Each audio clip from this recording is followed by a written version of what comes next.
in Africa. But he said something that still sticks with me today. He said that America is ready to support strong institutions, but not strong men. Africa doesn't need strong men. It needs strong institutions. As for America and the West, our commitment must be measured by more than just the dollars we spend. I pledge substantial increases in our foreign assistance, which is in Africa's interests and America's interests. But the true sign of success is not whether we are a source of perpetual aid that helps people scrape by. It's whether we are partners in building the capacity for transformational change. So, there are a whole series of things that can be done, keeping in mind that the ultimate solution is going to come from the Congolese people themselves. Our role on the outside is to make sure that we create the space for them to solve and address the challenges that they face. There's a strong desire for democracy in Congo, with leaders poised to start fixing their country. But key to their success is international pressure on Rwanda and Uganda to stop their destructive intervention. President Obama seems to understand this. For years, he has been an advocate for Congo, and as a senator, he co-sponsored a law that outlines a comprehensive strategy for Congo to realize justice.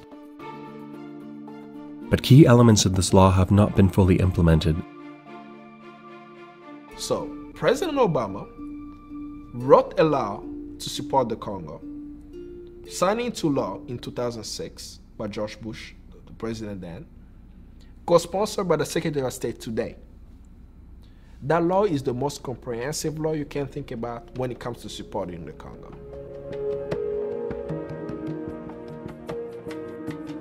Now we have a law that says that the Secretary of State has the power to withhold aid to any nation deemed to be destabilizing the Congo if she has sufficient evidence that this country is doing so.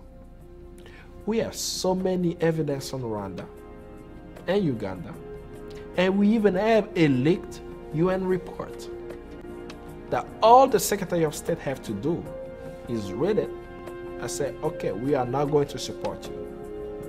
But since 2000, the United States have given Rwanda $1 billion. The leaked UN report is calling this government a genocidal government. Why is the United States supporting a genocidal government? And it doesn't have to be that way. You do not have to slaughter millions of people to get access to the cobalt for your colored television, or access to the cobalt for your aerospace industry, or access to the copper for your automobile industry. All right, you dealing with the economy, you want the coltan. Man, Congolese people don't eat coltan. Congolese people can't eat gold. Talk to the Congolese people. We're going to let you get the resources, but for God's sake, stop killing the people. Stop letting Rwanda, Uganda, and Joseph Kabila kill with impunity. The situation in the Congo is not just a Congolese issue. It's not just an African issue, but it's a global issue. It's a worldwide issue. Congo is a part of the second largest rainforest in the world. It's vital to the fight against climate change. If you're concerned about climate change, you should be concerned about Congo. Half of those who have died as a result of the conflict are children under the age of 5. So if you're a child advocate, if you're concerned about children, you ought to be concerned about what's happening in the Congo. If you're concerned about women, if you have a mother, a sister, you ought to be concerned about what's happening in the Congo. If you drive an automobile, or flying airplanes, or own a cell phone, as a human being, at the very least, you ought to be concerned. You ought to say something. You ought to want to find out why this is happening. You ought to be moved to want to bring an end to it.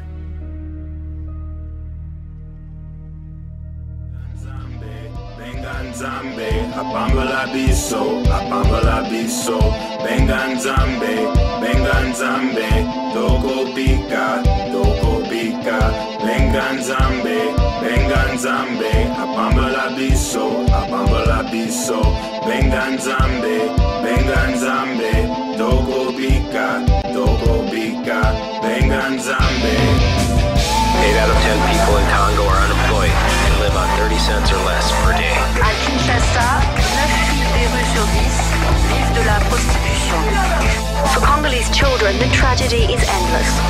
Massacred in their villages by machetes or recruited as child soldiers, hundreds of thousands of children are victims, and many have become murderers. So as we look at what's taking place, the quickest way to end the conflict in the Congo is global pressure. We know that we have to do a global education campaign. We want the American president not to look at Congo as a case of charity, but look at it in the prism of justice. Hold accountable all U.S. corporations plundering the resources of the Congo. So we know global pressure works. So what you can do in your community is to get the world leaders in your specific countries to also put global pressure on negative forces against the Congo so that the Congolese people can have a space to live in peace.